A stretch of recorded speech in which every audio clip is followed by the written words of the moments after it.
Bonjour, c'est Q91. Voici l'analyse technique des principales paires Forex pour la journée du 4 février 2011 pour le site boursicoté.com. Alors aujourd'hui sur l'euro-dollar, bien finalement nous sommes venus invalider le début de reprise haussière ici suite à la cassure de ce plus bas, cassure qui nous a valu d'ailleurs de venir prendre un signal de trading donné sur l'analyse. Nous sommes venus ici financer le stop, mais nous n'avons pas pu avoir un trade positif puisque suite à peine le stop financé, les cours sont remontés. Les cours sont remontés ici donc au niveau des 1,3598, donc au-delà du stop. Et donc pour ceux qui sont sortis, qui ont respecté le trade à la lettre, c'est un trade neutre.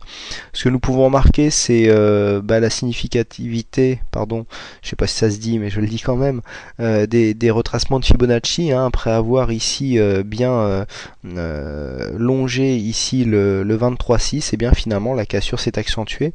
Nous sommes venus nous arrêter pour l'instant sur un support horizontal, mais on voit que maintenant la consolidation ici maintenant, la prochaine cible se situe aux alentours des 1,3480 qui est la prochaine zone. Ici bon, on est un peu freiné par la Bollinger qui descend. Mais au niveau de la tendance, en cassant ici ce plus bas, nous invalidons la reprise haussière qui avait vu ici ce précédent plus haut se casser, donc pour venir marquer un plus bas. Donc à voir, là nous passons dans un biais neutre pour la paire euro-dollar. Et donc tant que nous sommes ici dans cette dynamique, la consolidation se poursuit puisque les 23,6 sont cassés, et donc maintenant la cassure est bien validée puisque les clôtures se font bien en dessous. Donc attention, ici une possible cassure des 1,3540 pourrait nous emmener directement sur 1,35 et suite à ça sur 1,3480.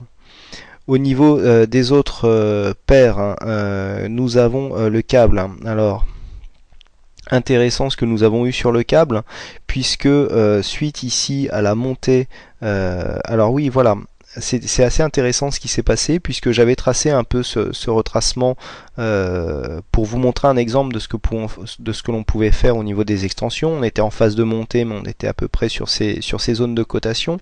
Et bien c'est intéressant de constater. Alors je vais essayer de dézoomer pour voilà, on avait retracé des Fibonacci en prenant le plus bas ici, le plus haut pardon, et en venant sur les plus bas, en trouvant une extension pour valider le fait que ce mouvement n'était qu'une consolidation et donc on repartait en tendance. Et bien regardez, on est venu chercher l'objectif et ensuite on a commencé à consolider. Donc là c'est vraiment le type de trading qu'on ne pouvait pas prévoir, puisqu'on a tracé peu après la cassure, mais c'est une manière de jouer les Fibonacci, comme tel que je l'explique dans la vidéo que vous pouvez trouver sur l'onglet indicateurs du site boursicoté.com. Lorsque nous avons une belle tendance comme ça, on fait un retracement de Fibonacci sur la zone de consolidation, ça nous donne un objectif, et là l'objectif est vraiment cohérent, puisque nous sommes venus toucher l'objectif, il a bien été validé puisque le plus haut se trouve bien au-dessus, et puis après nous revenons en consolidation. Et regardez, ce qui est très intéressant, ça c'est un mouvement que l'on retrouve aussi souvent sur le Forex, le précédent plus haut ici nous sert de support, puisque nous avons ici un début de rebond qui agit sur le câble. Donc c'est assez intéressant. On pourra avoir ici une zone de stabilisation avant une remontée potentielle, d'autant plus que nous avons des indicateurs ici qui commencent à nous indiquer une survente, puisque le stochastique est survendu. Bon, pas trop au niveau du RSI, on a encore de la marge, et on voit ici le MACD qui commence à avoir une belle amplitude.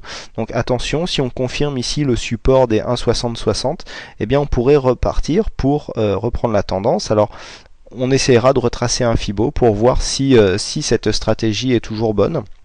Mais on voit ici que sur ce premier signal, l'objectif est vraiment optimum, puisqu'on vient quasiment prendre nos bénéfices ici sur un plus haut. Au niveau des autres paires, nous avons le dollar-yen. Alors le dollar-yen ici, nous donne aussi un mouvement assez intéressant.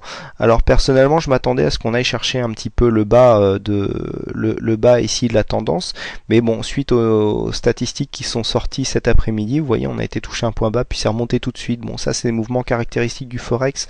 C'est vrai que si on a des stops placés à cet endroit-là, ben bon, voilà, c'est toujours dommage, puisque là par exemple, si on s'était placé sous ce plus bas ou même sous cette zone de plus bas, on vient placer son stop là et puis ben on a exécuté puis ça remonte juste après si on était long.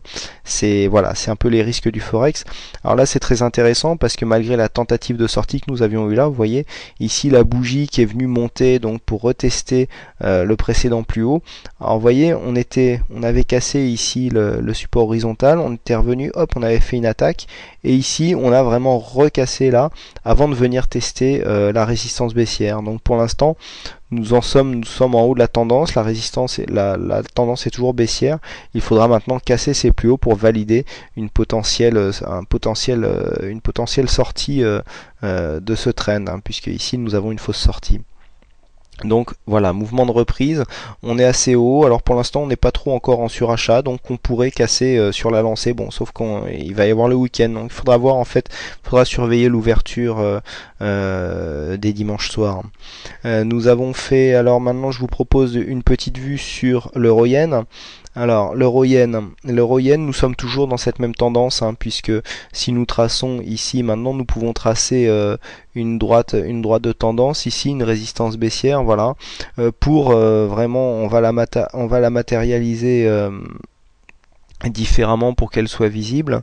Voilà, pour casser la tendance, il faudrait vraiment que cette résistance baissière ici soit cassée par un possible mouvement.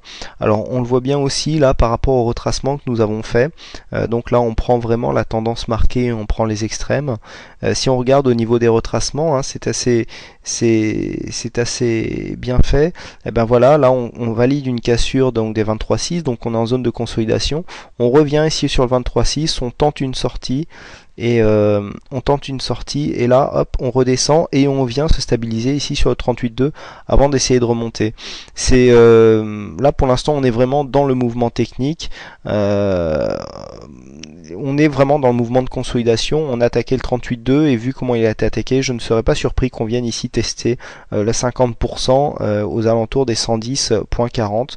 Donc mouvement toujours baissier sur l'euro-yen pour l'instant, tant que l'on n'a pas cassé ici cette résistance baissière.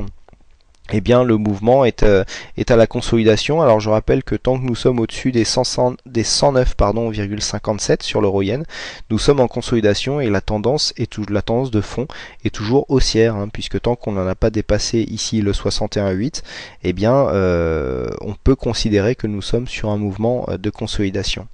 On termine par le dollar australien contre le dollar américain.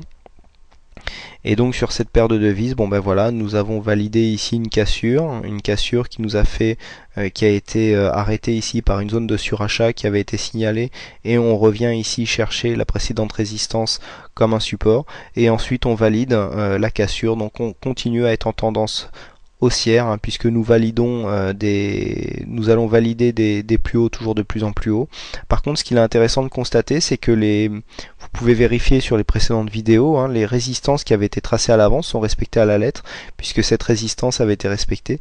Et celle-là aussi, vous voyez, je n'ai pas bougé cette résistance, elle était tracée hier, et vraiment on est venu buter dessus, hein. Alors à quoi elle correspondait cette résistance? Voilà, on avait eu déjà ici une zone de résistance qui avait joué avant ici une poussée haussière, et donc c'est la même zone de cotation qui a servi de résistance ici sur la journée.